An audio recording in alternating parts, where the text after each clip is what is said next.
Yo, man, welcome to No True Ball with your host, Brian Payne. Hey, y'all, man, week 4 is now in the books. Hey, you guys, we are a quarter mark into the season. I know it's technically not a quarter, but, bro, they added one game. I can divide that 4 ways. But, bro, this quarter so far has been electric, bro, for real. It's been really, really dope. And we got some teams that have flown up the rankings. Got some teams that have fallen down in the rankings. And we don't know who's going to continue. But guess what? Your boy knows, because this is Knowing True Ball. And I'm going to give that to you guys, man. In this episode, I'm going to go over not the games of this past week, because we're going to focus on my power rankings, on what I got each team ranked at right now, and what I am projecting them to do going forward, whether that's them to keep climbing or them to start falling. Either way, there's some teams, bro, we're only going to touch on them literally maybe for 15 seconds, nothing crazy, because it wasn't nothing worth going into about to me. But the other stuff, the real contenders, the playoff hitters, the teams that have fallen, we're going to be spending our time on those. We will go over one game from last week, the game of the week, because I think it's very important that we go over it, the Sunday night game of the Buffalo Bills at the Baltimore Ravens.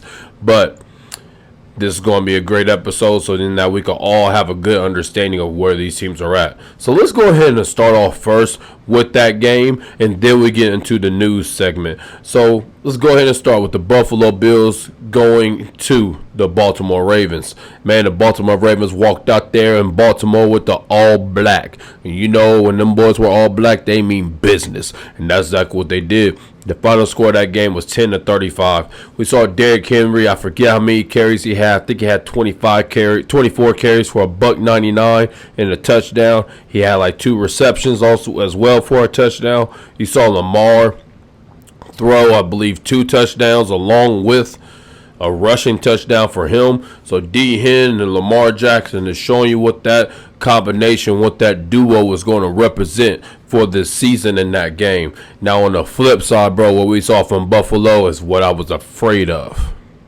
with the Buffalo Bills. First, let's start off on the good side with the Baltimore Ravens. The Baltimore Ravens showed their physicality in this game. They have finally figured out how they're going to want to use Derrick Henry. They learned that, yeah, you do got to give him the ball 20 to 25 times in the game. That's what gets him rolling. That's what gets him going. So with that being the case, that's what they're doing. And they are running things like the trap plays, outside zones, quick outside pitches, because that allows Derrick Henry to take a step or two to get rocking and rolling. He's a long strider, so it takes him a minute to really start flowing and going.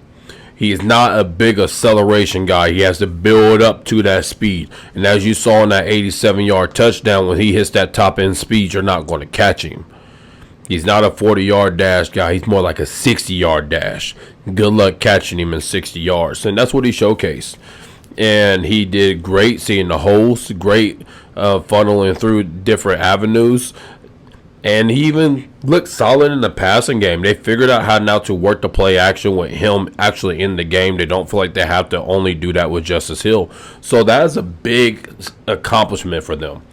Lamar Jackson is showing that he can do a play action boot game, and that was a big deal. That's a big deal because now what that allows is Derrick Henry to now be in some form of I formation that he's best running in. See, Lamar Jackson is best in the shotgun. When you're in the shotgun, that forces your running back to be in the offset position, meaning to your right or to your left. He can't be behind you. So now they have found a way to utilize Derrick Henry and Lamar Jackson at the same time. Granted, you still know that when Derrick Henry comes in the game and he lines up in that I formation, it's probably going to be a run. I would send the house, engage 8 for our Madden players every time I see Derrick Henry in that I formation. But this is what I loved about what I saw from the from Baltimore Ravens last week. He said, okay, stop us. Stop us. The offensive line has stepped up. They did great this past week. I'm telling you, man, I loved everything I saw from them offensively. And more importantly, I think it's something that they can build on and continue doing. I think they found what they are going to represent for the season. Now, defensively, I love what I saw as well. Their pass rush was actually rushing Josh Allen. They were getting there. They were making him roll out of the pocket and making him try to make plays in situations where he wasn't supposed to be in. Kyle Van Noy is showcasing that he could fill that void of a pass rusher at a very decent level. And then on the back end, that's what I'm most impressed with. Kyle Hamilton, the Marlon Humphreys, the Nate Wiggins, all those boys back there, they held up strong against that unit. See, there's not a lot of big YOLO ball wide receivers in the AFC. There's not a lot of them. I'm sorry, that plays for contending teams. That's playing for contending teams. So therefore, they don't necessarily need like a true shutdown corner. They just need a guys to stay glued to their to the offensive players. So as long as they do that, their defense will get the time that they need. And now this game showed what they are missing with Stephon Diggs being gone for the Buffalo Bills, where the run game couldn't get going. Stephon Diggs was a guy that you could still use the short yardage game with. They have to use Dalton Kincaid for that. He is the guy for the Buffalo Bills that could break down the defense. He could do a lot of the same things athletically as a Travis Kelce. He just has to start thinking the game a little bit more. And also Josh Allen has to continue building upon his own IQ to know where to get Dalton Kincaid in the different holes of zone defenses. Josh kind of looks for who is becoming open. He's not looking at a spot. He's not throwing to a spot. He's throwing like, oh, he got that guy beat. I'm letting it go there. And that's great quarterback play. I'm not saying it's bad. I'm not saying it's any less than somebody else. But sometimes you got to be able to read a zone defense and read these complex defenses that defensive coordinators will throw at you and know where you need your guys to be in order to make the play. They will get better at that throughout the season. But there is one thing that won't get better, and that is the Buffalo Bills defense. That would not get better. And with that being the case, what I was afraid of is that they cannot hold up strong against running teams. And now with Von Miller being suspended for 4 games, that's only going to get uglier. That's only going to get uglier. And the thing is, the league has now once again swung again. This is a copycat league. So it swings back and forth. And now we're swinging back to the run game. We did pass game for the last 5 to 10 years, but now we're swinging back to the run game. So teams like the New York Jets, they will be a problem for Buffalo. They can stop the wide receivers. They can stay glued to them, where Josh Allen's going to have to make every single play. But more importantly, they can run the ball down their throat with Breece Hall and Braylon Allen. That's the stuff that's going to mess with the Buffalo Bills for this season. So, man, we're going to see how they get better. What do they do to try to get better in that aspect of their game? Because once you trade away a guy like Stephon Diggs, you are saying our defense is good enough to make the plays that we need them to make. And then we got Josh Allen that's going to win this game at the end. It's kind of what the Kansas City Chiefs do with Patrick Mahomes right now. Their game plan, the Chiefs and Patrick Mahomes' game plan is defense, keep the game close. And in the fourth quarter, number 15 and number 87 will win the game. Whatever we need, we'll get it done. Just keep the game under 20 points and we got it. That's the model that teams are going to go into Buffalo with. And if they can execute that, that's when Buffalo's going to be in trouble. It was a great game, though, by the Baltimore Ravens. Also, just got to say it, that was a dime that Josh Allen threw. Falling out of bounds with the quick flick. Oh, my goodness. That was a beautiful ball. Beautiful pass. One of the best passers, second best passer in the NFL to me in the league today. I do love watching him play. I'm not a Josh Allen hater, guys, I promise. I am a Josh Allen fanboy hater. That's what I hate. Now, let's go ahead and move on to our news segment. Like I already stated, Von Miller got suspended. There was another gentleman that got suspended. I cannot exactly remember who it was. It's a defensive back. I forget what team he plays for. Both of these guys are suspended for 4 games. So the Buffalo Bills, that will be missed. That will be missed. That situational pass rush that Von Miller does provide for you guys. The biggest thing in the news segment that we're going to be talking about this week is a couple injuries and potential trades. So the injuries that we're going to talk about, really, we're just going to really focus in and hone in on Rashee Rice. That was a sorry situation, man. Sorry situation for the Kansas City Chiefs and Rashee Rice. For those of you that did not see it, which if you're watching this, I bet you that you did, but it's just in case you didn't. Patrick Mahomes threw an interception. Patrick Mahomes tried to tackle the player with his just by falling down using his shoulder, and Rashee Rice ran into Patrick Mahomes' knee shoulder, which caused his knee to bend back and possibly causing ligament damage to his knee. We do not have the details of how long he's going to be out. We do know that he will be out, what they're saying, a significant amount of time. The longer that they're taking with this is telling me that it wasn't an ACL tear. Now, that doctor that I told you guys before that I follow on YouTube, he said that the more likely thing is that he has LCL damage and possible PCL damage, which those things are not surgically repaired things. You can get it done if it's such a horrific tear. But he said that's more so just it needs some time to heal. Now, also, what we could be waiting on is the swelling to go down. We don't know how much swelling that he has. For those of you that do not understand, with the swelling, if the knee is swelled too much, they cannot properly see on the MRI if it's a torn ACL or not. So that's the issue. So they have to wait for the swelling to go down before they could truly diagnose the situation. So there is actually hope that Rashee Rice is coming back. But even if he comes back, the Chiefs still need help at the wide receiver position, in my personal opinion. Now, other injuries that obviously there's injuries every week, guys. If you don't want to look at that, please go look at that. I'm mainly talking about big ones. There was no other big injuries this week, but instead we have big news about potential trades. But before we get to the potential trades, I want to bring up Nick Chubb. Nick Chubb is possibly coming back this week. He is at practice this week. We'll see if he plays in the game. I do think that he could actually have an immediate impact in the game against Washington, just because Washington's defense is not like stout at all. So with that being the case, he can mess around, go out there and just get 10 carries, 60 yards, and a touchdown. That would not shock me whatsoever. So Nick Chubb, happy to see you, bro. Hey, y'all, you want to see a professional running back? That's a professional running back. He runs the ball the way he's supposed to. I still think that he will be very impactful. I actually think that he could get back to what he was, mainly because he is Nick Chubb. So I do believe that. Now moving on to the potential trades. There's some juicy stuff out there, guys. There's some juicy stuff. And the main one that we're going to talk about is the Davante Adams situation. Davante Adams could potentially be moved from the Las Vegas Raiders. Actually, I'll take that back. It's not potentially. It pretty much is guaranteed to be moved from the Las Vegas Raiders. Sorry, guys, I'm looking down because I'm getting my monitor situated.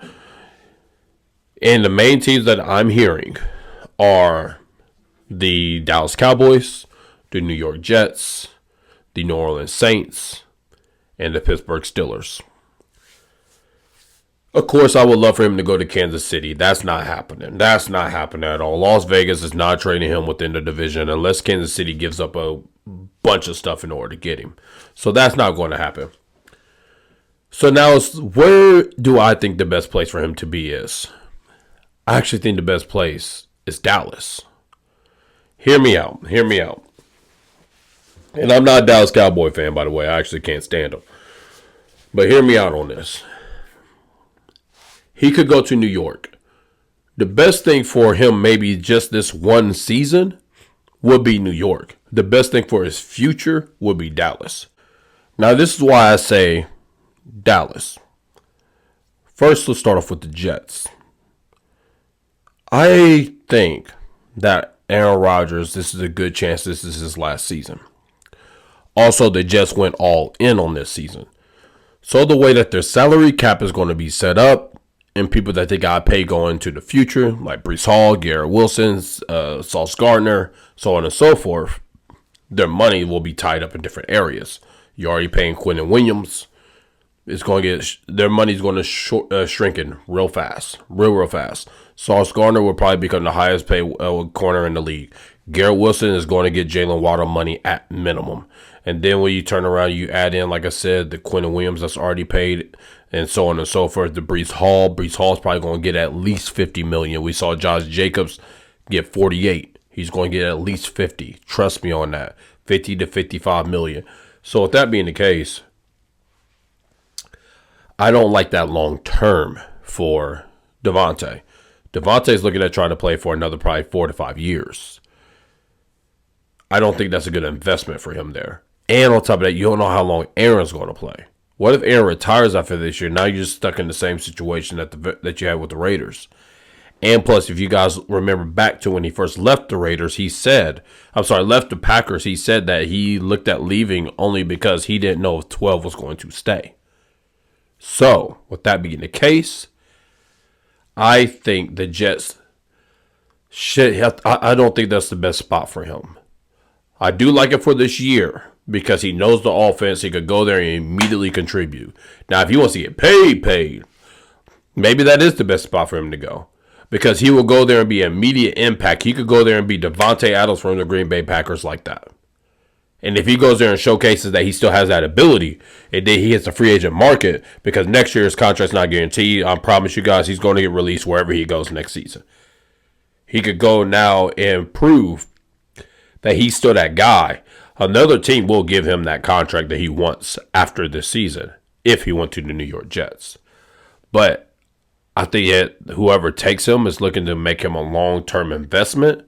And if that's the case, if I'm the Jets, I'm not doing it because I don't know how long Rodgers is going to be here. And if I'm Devontae, I'm not doing it because I don't know how long Rodgers is going to be here. So I'll scratch them out. So now moving on to the next location, the New Orleans Saints. I don't like it as a fan. Mainly because I didn't like him and Derek Carr together with the Raiders. So I'm not going to like it when he's there with him in New Orleans. Plus, it's a new system. He'll have to learn a completely new system. I just don't like it. There's nothing I like about that. That doesn't make sense to me. Their salary cap is hell already. They're already backloaded so many contracts, and they're still trying to swift through that whole situation with their guys. There's nothing there for you. I do not think that's a good place for him to go. Now let's go ahead and swing to the Pittsburgh Steelers. I don't hate the Steelers option. I don't hate it. My only issue with it is that I don't know if I want Pittsburgh to be a pass-first team. And I'm a Justin Fields fan. I don't think they should go that route. I think they should stick with what they got. I like what they got. Continue investing and building up your offensive line. And just continue doing what you're doing. Now, as a one-year rental, sure, that's cool. But I don't like it for the future. So with that being the case, I wouldn't make that move. That's just me. If you're not going... Here's a very simplistic way to say this. If you're not going to throw the ball 30 times a game, there's no need for your wide receiver room to potentially be $60 million next year. If you're only trying to throw the ball 20 times a game, in between George Pickens and Davante Adams, they're not going to get enough balls. George Pickens is going to ask for his extension next season. You got to pay Davante Adams as well. It doesn't make sense to me financially. It just does not make sense. If that's not going to be your offense, and we know that's not the Arthur Smith offense, why are we doing this? Why? So to me, Pittsburgh's X'd out. A couple other teams I forgot to bring up. I see a lot of people talk about the Baltimore Ravens. I don't like that. I don't like that at all for Devontae. It's great for the Ravens. And the Devontae is solely just like, I just want to win a ring. Sure, go ahead and go. But that's not their offense is not built for him. It's not built for him. What he does well is not made for him. All he does for them is that he becomes a major decoy for Derrick Henry and Lamar Jackson to run and do what they do. Bro, we're looking at a team where Mark Andrews has gone 2 games without a catch. We're talking about a top 5 tight end in the NFL has gone 2 games without a catch. Was not a real factor against the Kansas City Chiefs week 1. And week 2, I think he only caught maybe 3 balls. You got an all-pro caliber tight end on your roster that you're not utilizing in a passing game. Why should I trust you to utilize the Davante Adams? And plus, they've had too many changes in the offseason. So I do not like the Baltimore Ravens at all. They're still trying to figure out what they're doing with Derrick Henry and all of this. Do not add more to that. If y'all want to win this year, you cannot add more to that. So that's them. The last team I want to talk about before the Cowboys. Now, I do like this one. And if this one happened, I'm actually kind of cool with it. But I think the timelines are a little too far off. That's the only reason. I do like the Commanders going after him and bringing him in. I like that a lot. I think that Davante with Jaden Daniels and Terry McLaurin will be a great trio with a guy like Brian Robinson in the backfield. I like that. I like it. The only question is, are the Washington Commanders okay with committing an extension with Davante Adams? Because that's the only way that this trade makes sense to me, is if an extension's done. The Commanders, I love what they're doing, but they are not a Super Bowl contending team. Let's just keep it a buck. They're not. It'd be cool. It'd be real cute if they make the playoffs. They ain't making it to the Super Bowl. We all know that. And with the holes that they have defensively, I don't think that they should be investing their money into the wide receiver room any more than what they already have. You're already paying Terry McLaurin almost $30 million. I think he's getting like 25. And then if you say that you're going to pay Davante $30 to $35 million, we're saying you're going to have $55, $60 million wrapped up in your wide receiver room. I don't think that's a good combination for the team as a whole, especially when I do not think they will ever hit a point where you want Jaden Daniels throwing the ball 30 times a game. You want him doing what Lamar does. He's going to throw the ball somewhere between 20 to 25 times. He's going to also run the ball about 10 times a game. That's where he needs to be. I don't want him into 35, 40 passing attempts a game. That's not where I think he'll be best utilized. So with that being the case, that's why I X'd them out. The timelines are off. This is why now, finally get into the Dallas Cowboys, I think that's the best place. You can't run the football. You have no running backs. And your run blocking is awful. Your defense is trash against the run. Your offense has to put up points. CeeDee Lamb is not as effective because your running game has taken a dip and you have no other receiver that anybody needs to worry about. So with all those being the case, you bring in a guy like Davante Adams with a quarterback that already understands NFL defenses in Dak Prescott. And now you can put him on the other side of CeeDee Lamb. You have a Marvin Harrison, Reggie Wayne situation going on. You can't double one. You can't bracket both. With a Jake Ferguson working in the middle of the field, I think that's the best. And then they're in more of the timeline is right because you're paying Dak Prescott, you're paying CeeDee Lamb, you're going to pay Micah Parsons. You are legitimately in win now mode. Legitimately. And then after those three guys, you ain't got nobody else you're paying Zach Martin. But outside of them, you ain't paying nobody else. So they can actually afford to pay Davante Adams for the next 3 years after this season. That's all he's going to get because he's getting older. He's going to only get like a 2-3 year contract after this. So all those things add up to me that's a place that makes sense. I doubt it will happen, guys, because that's not what the Cowboys do. They don't trade. They don't do that. Don't ask me why. I know why. He cares about headlines. He don't care about winning, actually, talking about Jerry Jones. So that's why that's taking place. But that's why I believe that's the best place. Where I think he will end up, he's going to end up with the New York Jets, I think. Or the Commanders. I think it's one of them two teams that he will actually legitimately end up with. And I'm hoping that it will be the Commanders over the Jets. So with that being the case, that's our Davante Adams talk. Now for the Kansas City Chiefs talk of trades. The Chiefs cannot get Davante Adams. We all know that. But they can get Amari Cooper. I think that's the main guy that they're going to end up going after. Amari Cooper is in a contract year. Then he got ticked off because the Browns didn't want to extend him.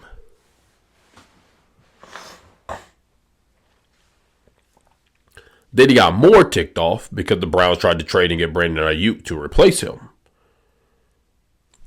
And now Deshaun Watson is trash. And if you actually watch the games, Jerry Jeudy is the number one, not Amari Cooper. So with all those things lined up, the Browns are going to let him walk at the end of the year. It's better that you get something than nothing. And I think Amari Cooper in KC is a really, really good fit. He's a veteran wide receiver that knows how to run routes. He's seen all the defenses. He knows where to be. So therefore, you can ramp him up real quick. And then even when Rashee Rice comes back, you can still utilize him. So I really do like Amari Cooper with Kansas City. Another option is D-Hop, who's also in the last year of his contract. D-Hop I like as well. I'm cool with that too. A lot of the same reason why I'm cool with Amari Cooper. And actually, D-Hop might be better because he is more short-handed than Amari Cooper is.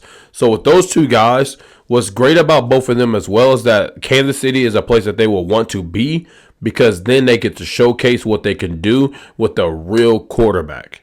And then let's say you mess around and make a deep playoff run, potentially win a Super Bowl. Everybody get paid after winning a Super Bowl. Everybody gets paid. So with that being the case, it's a great situation for all parties involved. Sleeper trade that I've heard of is Christian Kirk to Kansas City. I like that as well. But of course, I like the sexier ones. Now, here's one right here for you guys that I do not believe is going to happen, but I've been hearing a lot of stuff about, and that's Tyreek Hill coming back to Kansas City. Tyreek Hill posted on Twitter talking about woke up today to exciting trade talk or something along those lines. Check his Twitter feed if you want to really know.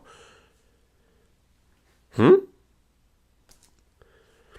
when you watch his press conference that he had yesterday, he talks about how much he loves Miami, but he doesn't say like he's guaranteed staying in Miami. I do not think Tyreek wants to leave Miami. I don't think it's up to him. I think Miami is thinking about trading Tyreek. So when Miami got Tyreek Hill, they went all in last season. They invested a lot of money into all these guys. The Jalen Ramseys, the Bradley Chubbs, the Tyreek Hills, the Jalen Waddles, the so on and so forth. Then Tyreek Hill continues to get in off-field drama. Nothing that's crazy, nothing that's like he's going to jail or whatever, just an off-field drama.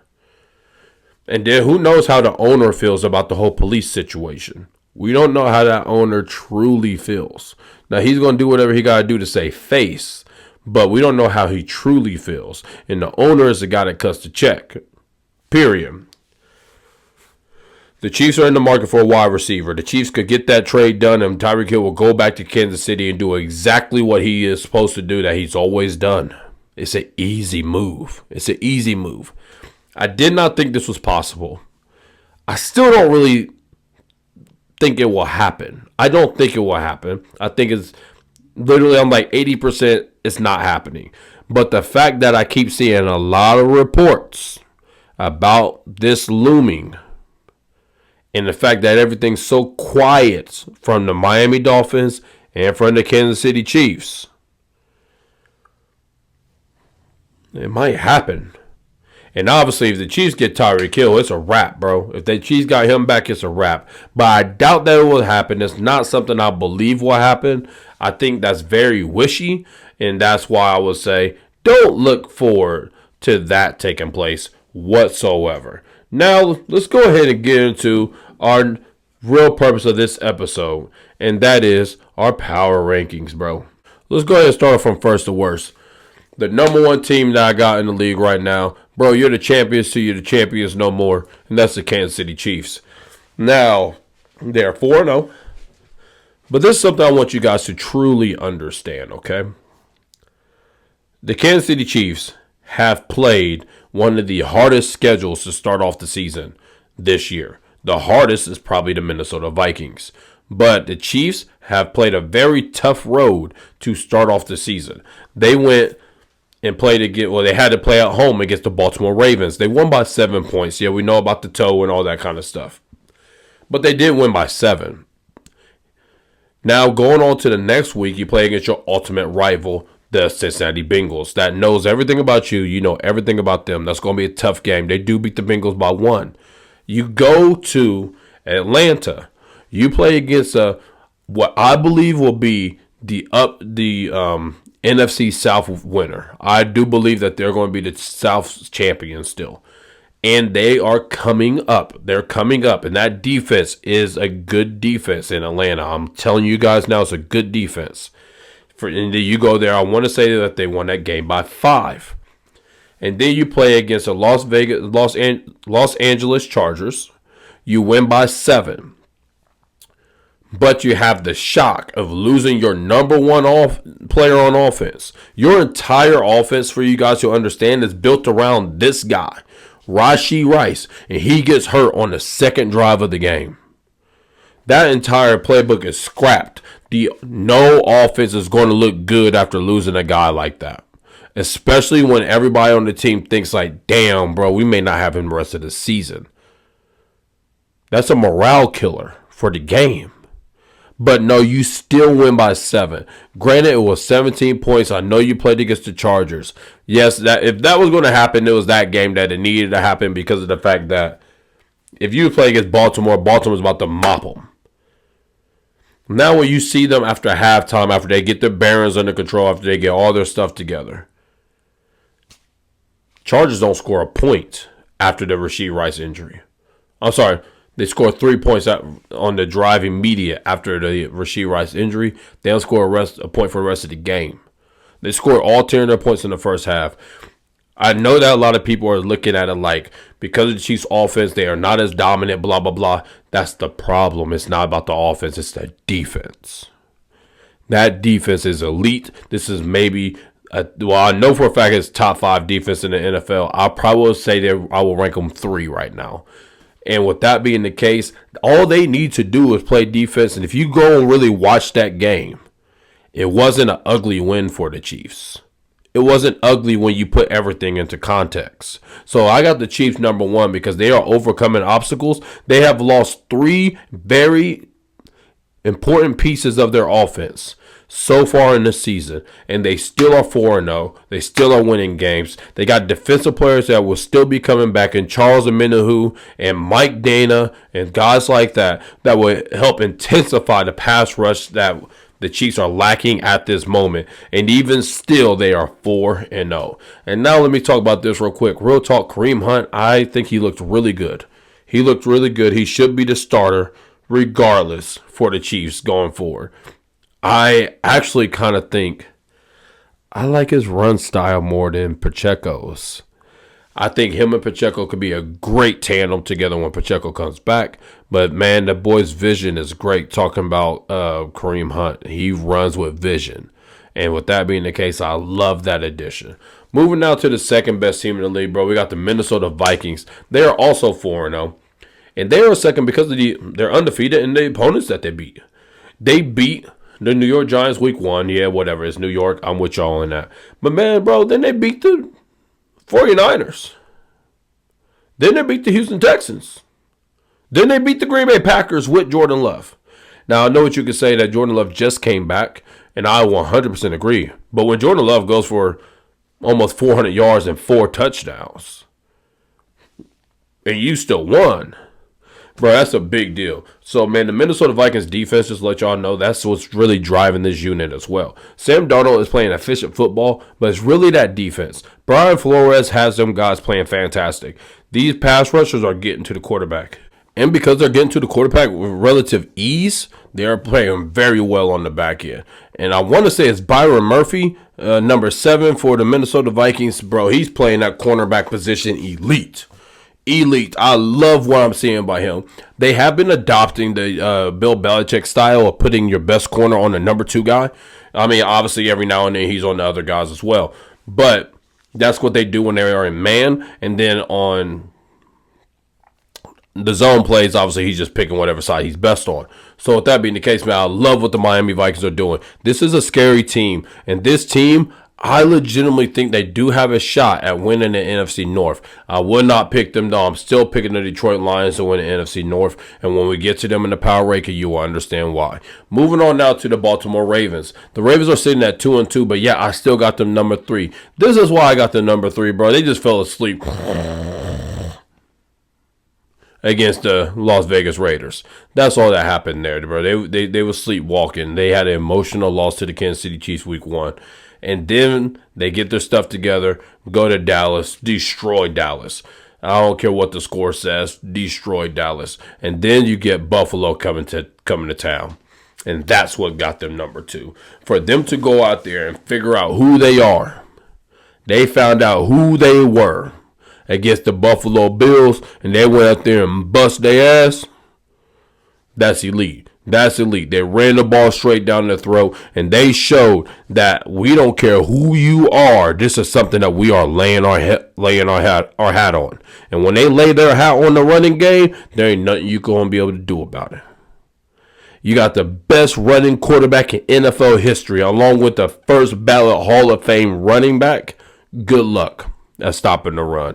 These dudes could easily average, and I'm not joking, they could easily average over 200 rushing yards a game as a team. And when you could control the pace like that, control the clock like that, that's the only reason why the Chiefs beat them last year, because they didn't commit to running the football. They just said, "Nah, we ain't gonna run at all." But if they commit to running that thing, they might be the best team in football. I still have questions about their defense. I think their defense is good. I do not think they are elite. I think they have elite players. I think that Roquan Smith is one of the best. I think Kyle Hamilton is one of the best. Marlon Humphrey still has game. He still got go. But, there's just other stuff on that defense I'm not sold on for them to be called an elite defense. But do I think that they're good enough along with that rushing attack? Absolutely. I definitely got them still winning the NFC North. And they already making that comeback on the Steelers because the Steelers fell asleep last week. Moving on now to the number 4 team. We got the Detroit Lions at number 4. They beat the Arizona Cardinals. They beat the Los Angeles Rams. And then they beat the Seattle Seahawks. I just love the fact there's no hole in this offense. Now, they do have one hole. Do not fall for what Jared Goff did Monday night to that level of efficiency. We saw him struggle a couple games ago. Now, this is what I will say. If they have Goff throw the ball 35 times in a game, they're going to lose that game. They're going to lose that game. They aren't winning that game. But if they could play the way that they want to play, they will beat almost actually anybody in the league. Now, this is the problem, though, and why I have them so high. If you're an opponent, they can play their style against anybody. Can't nobody stop them. Can't nobody stop them. So with that being the case, bro, they just got to commit to who they are. As long as they do what they know they could do, and that's run that football down your throat and play action pass, you have no shot. Especially with the way Jameson Williams has come on. Whew, that boy fast. The boy is fast. And, bro, when he gets deep and he gets deep quick, you will get toasted. And then we got a guy like Amon-Ra St. Brown working in the middle, and then to go with the best offensive line in the football. And then to turn around, you got David Montgomery, you got Jahmyr Gibbs, you got Amon-Ra St. Brown, you got Sam Laporta. It's a lot. Their question is only their pass defense, which I do not think is as bad as people try to make it out to be. You're trying to make it out to be so bad because of the fact that they were trash last year. That game against Seattle with Geno Smith going for that many yards. First of all, there's not many teams that got a trio of wide receivers that the Seattle Seahawks have. There's not many at all. You talk about DK Metcalf, Tyler Lockett, and Jackson Smith and Jigba, and along with Noah Fant at the tight end spot. There's not too many teams that have that going on. So with that being the case, that's more of a rare occasion that you're going to run into than a thing that you're going to see every single week. But the fact is they got 2 corners that can, I will say, be okay. They're okay. They're not going to win you games. They're not going to lose you games. They're okay. And then we got a premier pass rusher like Aiden Hutchinson rushing the quarterback. I like it, man. I really, really like it. So I love what the Detroit Lions are doing. I got them winning the NFC North. Now we get to the Buffalo Bills. The Buffalo Bills do not have a signature win. They beat Arizona. Okay. They beat Jacksonville. Okay. And then they beat Miami week 2. Now you could say Miami. I'll give you that. You could say them. I give them Miami. Because Tua did pretty much play the whole game. Or the game was under the Bills' control by the time Tua got hurt. My issue with the Buffalo Bills is that I do not trust the defense. I do not trust the pass defense. I do not trust the rushing defense. I don't trust it at all. So because of that, I do not trust the Buffalo Bills. And then when I saw that a team could play sticky coverage, nobody could get open, I think the Bills are about to start falling down. They're going to be scratching to make the playoffs. So I'm telling you guys that now. I'm sticking to my 10-7 prediction for them. That's what we're sticking to. I said 9-8 day one. That's 10-7 now because I did not see them beating the Miami Dolphins in Miami. Moving on now to our next team. At number 6, I got the Tampa Bay Buccaneers. They have all pretty solid wins. They beat the Lions, they beat the Commanders, and they beat the Eagles. Now, I mean, they did beat the Commanders week 1. So Jaden Daniels just getting his feet wet, just not putting his foot in the water. And they got the Eagles at a time when the Eagles had their pants down. They didn't come to that game ready to play. Now, that's no excuse. Tampa Bay still won. That's why they're still number 6. Now, Detroit, I give them their props on that. It's just, for whatever reason, Detroit tried to throw the football 1,000 times against Tampa Bay. I don't understand what that was about, instead of just running the football. But the Buccaneers, what they are doing is they are just passing the hell out of the football at a very, very high rate and a very, very efficient rate. Let me tell y'all how good they've been passing the football. Their run game is trash. It's trash. So, like, if they continue doing this, Baker Mayfield will win league MVP if they continue this. And I just don't see how. Do not see a world where that can take place. So because of that, I obviously got their arrow pointing down. They will not finish the league as the 6th best. I mean, they will not finish the year as the 6th best team in the league. I got them falling down as the weeks continue to go forward. Going now to number 7, man, we got the Houston Texans. The reason why they are behind the Tampa Bay Buccaneers is because they ain't beat nobody. They ain't beat nobody of any substance. Okay, you beat the Indianapolis Colts, Chicago Bears. Okay. And then you beat the Jacksonville Jaguars last week. Okay. You ain't beat nobody. When you played against a real team in the Minnesota Vikings, y'all got your ass kicked. You scored 1 touchdown the whole game. Final score, I think, was like 30-something to 7. Got ran out the building. Hell, I think y'all was at home. Like, that's not a good look. That's not a good look at all. And because of that, I can't put y'all above the Tampa Bay Buccaneers because the Tampa Bay Buccaneers have good wins. I still do like the team. I like how the team's coming along. I think the offense will continue making strides. They did miss Tank Dell a little bit because he adds a dimension to the deep ball game that allows the defense to stretch out and make C.J. Stroud to be more efficient as he's working the ball. My issue with them offensively is just their offensive line. Laremy Tunsil, I don't know what's going on with him right now, but he's getting a lot of penalties and he's missing a lot of blocks. I don't know what's happening. That was supposed to be the bookend of their offensive line, and right now he's messing up. I do got faith that he'll turn it around, but because of that, right now they're number 7. Defensively, I actually really do like them defensively. The games that they gave up points is games that they've been in tough spots. Talking about the Minnesota Viking game, bro, when you're on the field, what feel like the whole game, you ain't stopping them. You got to get rest. So with that being the case, I got them number 7. At number 8, bro, I got the Seattle Seahawks. And right now, I really want to change my thing and believe that they're going to mess around and win that division. But the thing is, once C-Mac comes back, it changes the entire division. Hell, the whole conference. But we don't know if he's coming back. But if C-Mac don't come back, I will tell you I got Seattle Seahawks winning this division. They have an elite trio of wide receivers. I love what they got at running back with Kenneth Walker and Zach Charbonnet. Kenneth Walker is one of the best backs in the league. Do not let people fool you. This boy got go. Their offensive line is performing at a better rate than what I anticipated. Geno Smith is doing what Geno Smith does. And then when you look at the defensive side of the ball, you got Witherspoon and you got Wharton on both sides.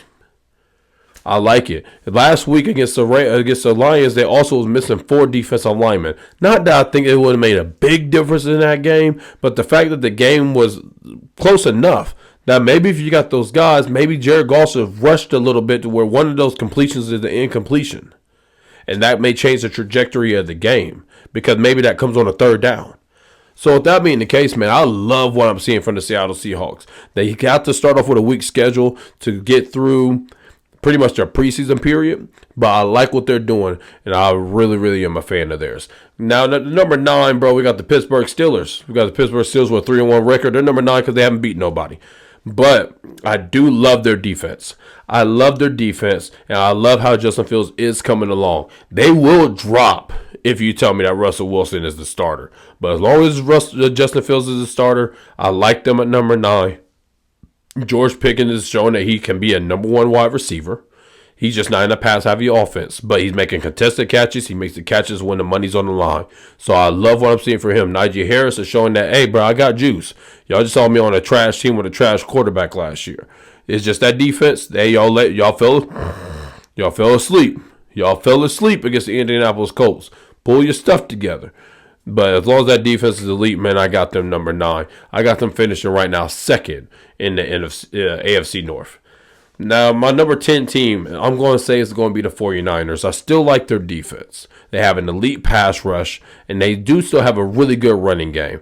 Their wide receivers have been the problem, and not having Christian McCaffrey out there also affects the passing game. When you got Christian McCaffrey running the option route from the running back position, it causes your defense to shrink, which gives Brandon Ayuk more space to work in the back. And then gives guys like Deebo Samuel more one-on-ones. George Kittle could do what he does, so on and so forth. My biggest issue with this team is that the right side of the offensive line has not been holding up the way that they should be holding up, and obviously Christian McCaffrey's not back. So we'll see what takes place once those things get fixed, specifically Christian McCaffrey coming back. But as of right now, I got their number 10 because I'm assuming at some point Christian McCaffrey will be back still.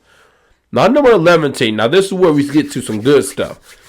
Quick conversation because I know, bro, we're already almost at 48, 50 minutes, somewhere in that range. So we're going to fly through these teams because I ain't trying to keep you really no more than an hour. I got the Atlanta Falcons at number 11. The reason why I got their number 11 is because their offense is growing. It is growing every single week. They've beaten 2, what I believe, quality teams. Not necessarily contenders, but quality teams.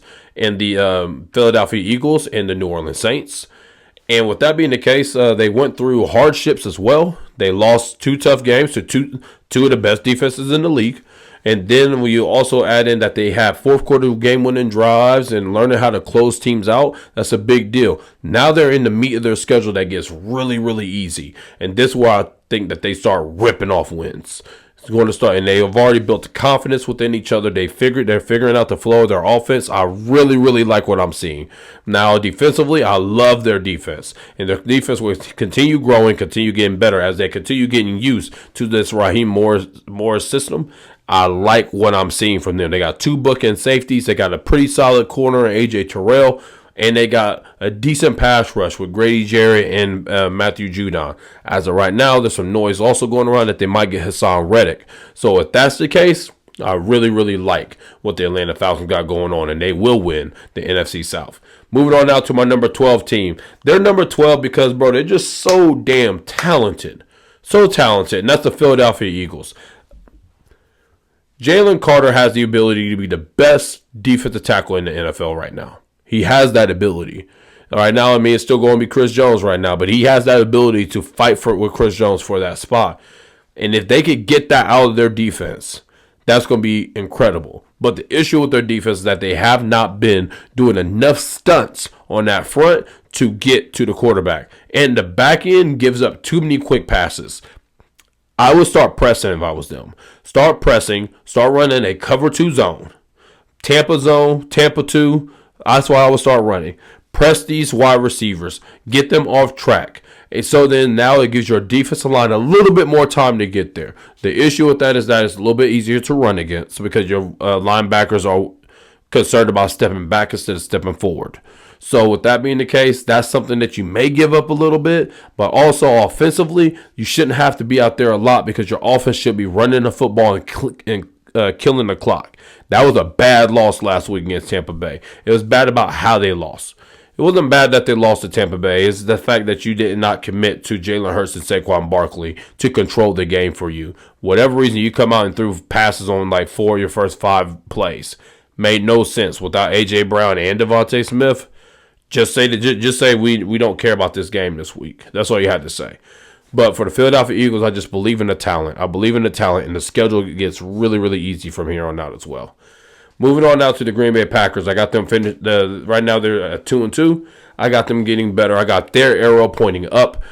So with that being the case, man, I like what I'm seeing from them in terms of like their resiliency. I would like to see more out of the defense. Don't get me wrong. But I just think the offense can be elite. This can be an elite offense with Jordan Love and these boys. There ain't really a whole lot to go off of with them right now because obviously we've only seen two games with Jordan Love. This is more so a faith pick and down believing in this talent.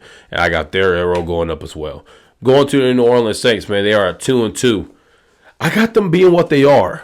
Like, they are what they are. I think their defense is, I would say, top 12. Their offense, top 12. I just don't think they're better than the Falcons. I think they're going to split with Tampa Bay. I can see them finishing with a record of 8-9, 9-8. Really close to probably what I predicted. I don't remember what I exactly predicted for them. They are what I thought they were, an average football team. So that's where we're at with the New Orleans Saints. It just sucks because, man, that offense looked so great them first 2 weeks. And now when they played against stiffer competition, they folded. Moving on now to our number 15 team. We have the New York Jets. I got their arrow going up even though they lost that game. Mainly because, one, I think it's a good chance they're going to get Devontae Adams.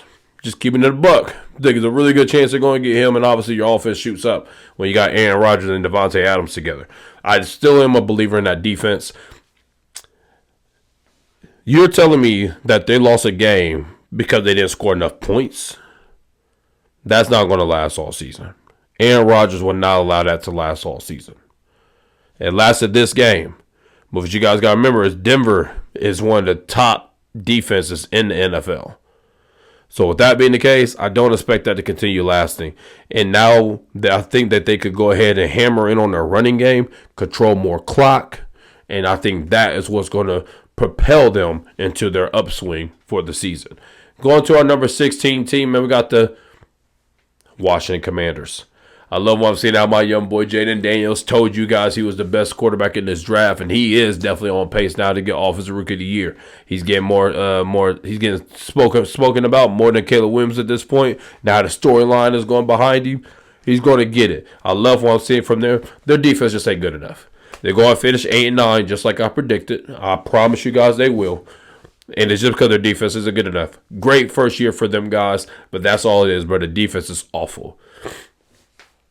Moving on now to number 17, man, we got the Cincinnati Bengals. Their arrow is going up, and they're going up 2 times. They're going up significantly by the halfway point of the season. As long as everybody can stay healthy for them, they just have one of the best offenses in the league, one of the most explosive offenses in the league. And with that being the case, bro, they're going to win games. They're going to win games. Just like we talked about before, they always start off slow.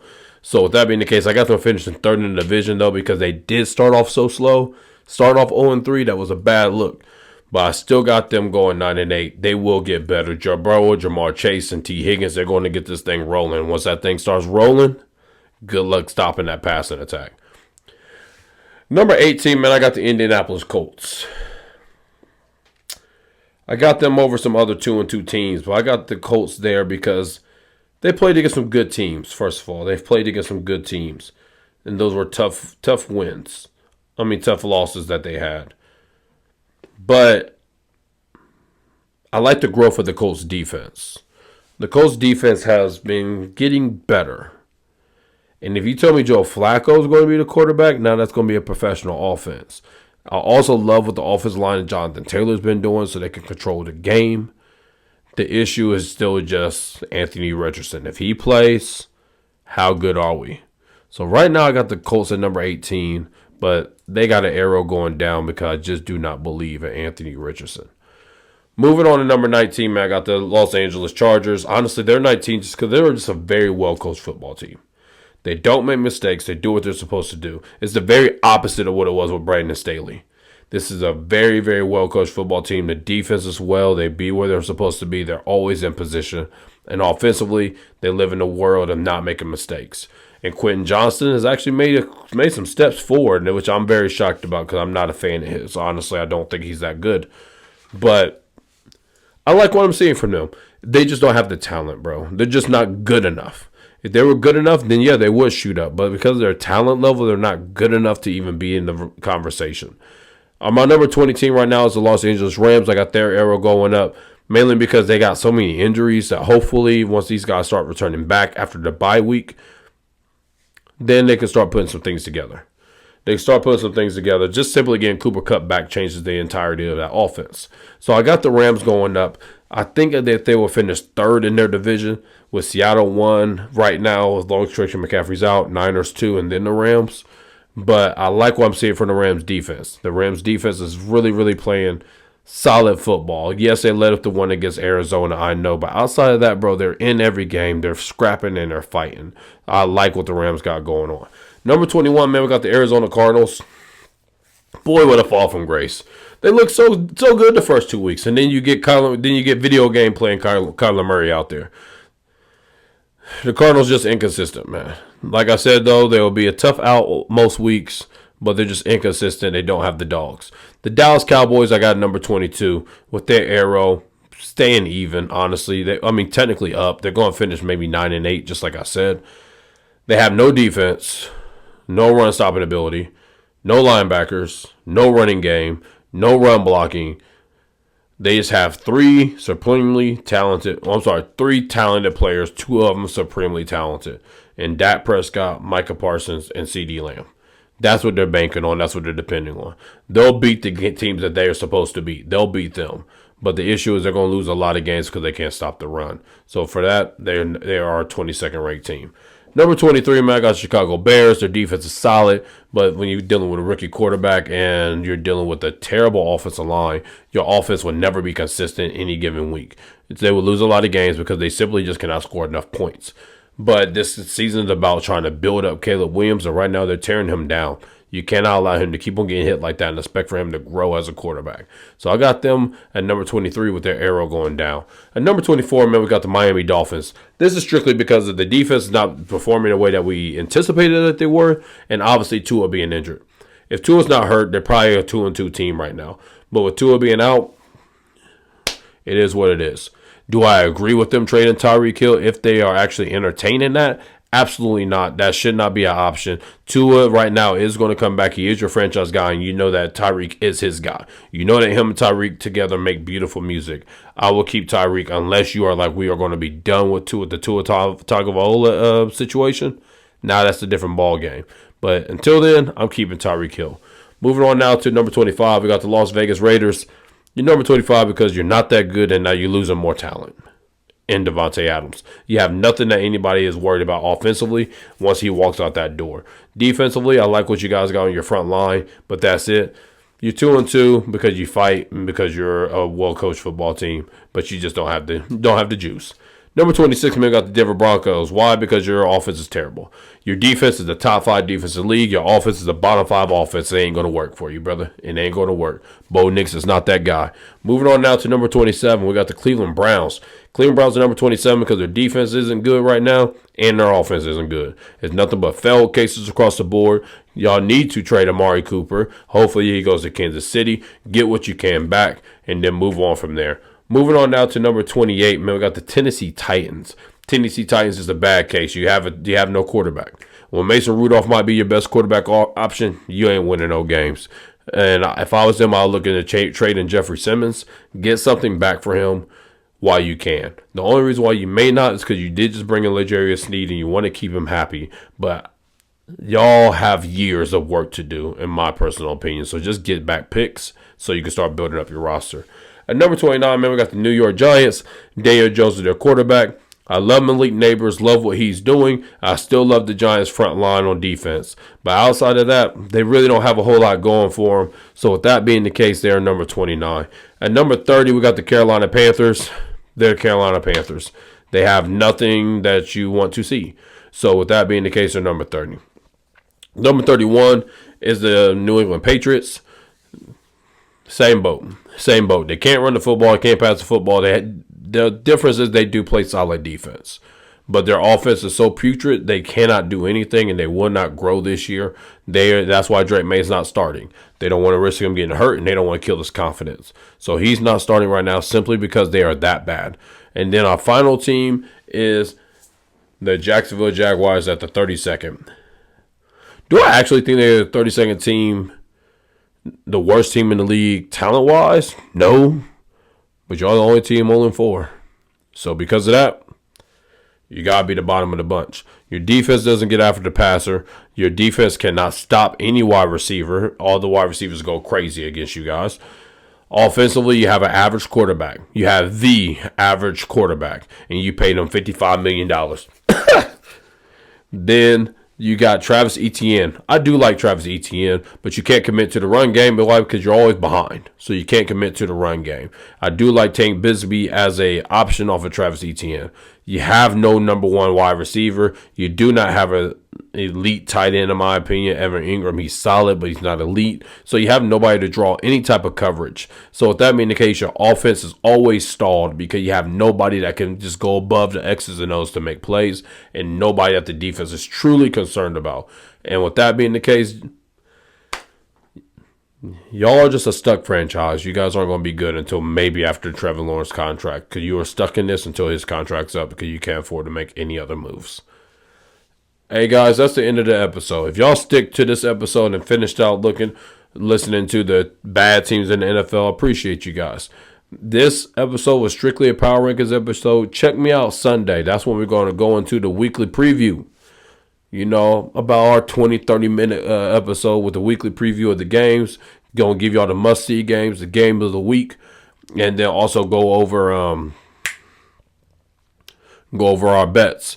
I may not do game bets no more, guys, because I just really, really prefer doing the prop bets on the players. So we'll see what I do when it comes down to that. But, man, that is what we're going to be focused on that week.